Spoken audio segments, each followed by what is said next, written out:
This video is on additional probability topics. A probability distribution table has the simple event and the probability for the simple event listed. Here we are using the abbreviated form for the simple event. Relative frequency probability. Step 1. Repeat or observe and count the time the event occurs. The number of the events.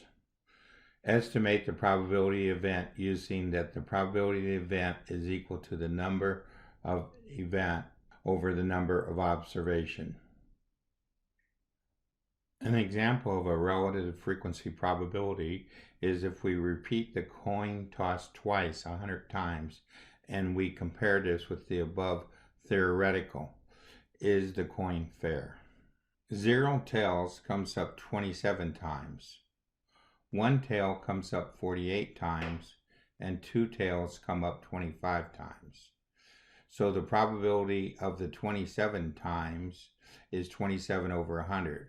The probability for the 1 tail 48 times is 48 over 100, and the probability for the 2 tails is 25 over 100. So what we want to do is compare this to the theoretical probability. Before we look at the theoretical probabilities, let's take a look at our calculator.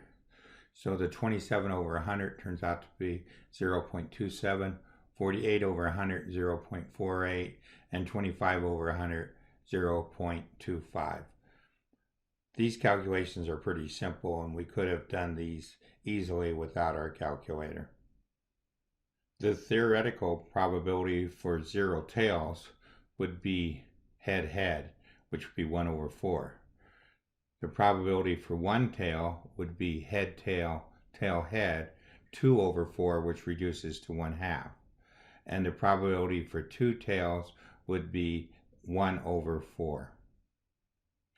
These values for the theoretical probability compare favorably with the relative frequency probability.